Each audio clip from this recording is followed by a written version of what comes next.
Airplanes, the ultimate symbol of freedom. Nearly 40 million flights were performed by the global airline industry in 2019, taking people literally across the opposite side of the planet to see family, have business meetings, and experience new cultures. What's up, YouTube? Today, we're going on a journey together. A journey of discovery. Now, other than the actual invention of the airplane itself, no invention has arguably had a bigger impact on modern air travel more so than the jet engine. However, how much thought really goes into it? How many people could really name who invented it?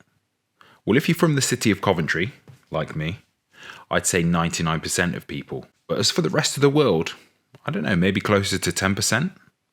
And why is that?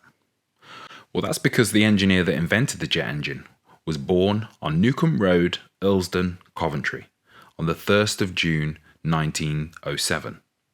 First. In his early years, Sir Frank Whittle went to the local schools in Coventry, before winning a scholarship to a secondary school which later became the Leamington School for Boys. But now, let's fast forward to 1928. Frank Whittle, a now Royal Air Force officer cadet, writes a thesis demonstrating the potential of the gas turbine to more than triple the maximum speed of RAF fighters, from 160 miles per hour to 500 miles per hour, a nearly 1.5 increase in altitude from 27,000 feet to 40,000 feet. Wow. 1 year later, in 1929, Whittle comes to believe that the most effective way to exploit the gas turbine is not with a propeller, but instead a turbojet. Now, this is where the story takes a pretty unbelievable turn, with decisions that could have very well changed the face of history. Whittle showed his idea to his station commandant, Group Captain Baldwin, who believed Whittle's idea warranted strategic importance and a need for secrecy, and sent him to be interviewed by the engine division of the Air Ministry, who in turn arranged for him to meet a Dr. A. Griffith at the RAE, the Royal Aircraft Establishment.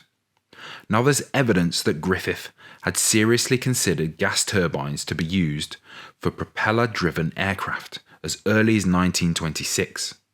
This meant that when Whittle explained to Griffith that his idea involved a turbojet, he rejected the proposal and convinced the ministry that Whittle's idea did not warrant any further attention, knowing full well that he would have been instructed to concentrate his efforts on the turbojet. However, Frank Whittle was unfazed, and in 1930 he applied for a provisional patent, which fails again to pique the interest of the Royal Aircraft Establishment, which chooses instead to discontinue all research into the gas turbine. Now, for me, this is where it really starts to hit the proverbial fan.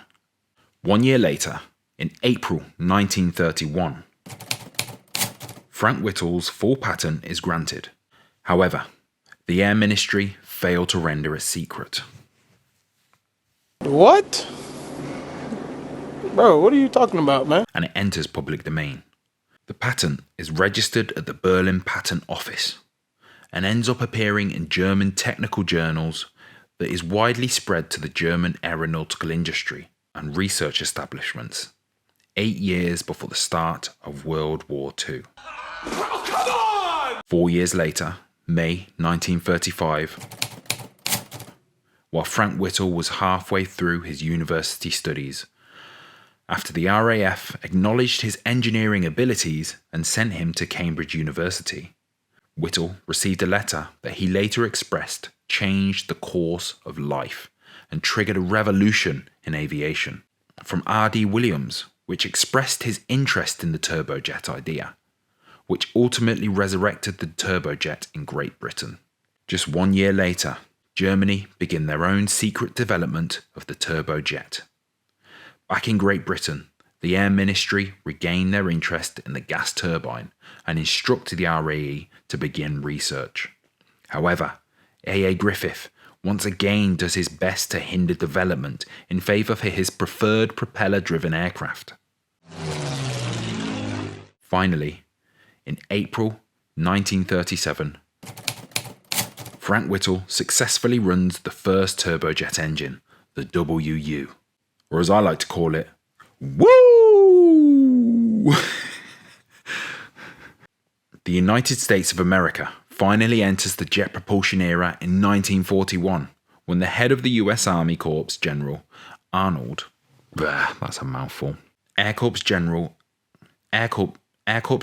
Arnold was made aware of Britain's progress and requested the USA be given the opportunity to use the technology, and is given a second generation W1 engine and plans for a third generation W2 engine, and begin development under license.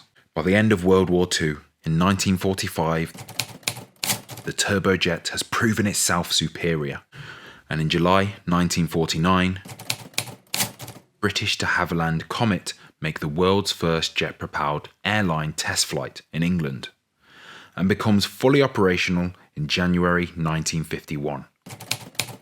And even though this particular jet-propelled airline had its fair share of catastrophes and didn't last the test of time, it paved the way for larger, more reliable, faster, and more efficient offerings from the United States, like the Boeing 707. And the rest, as they say, is history.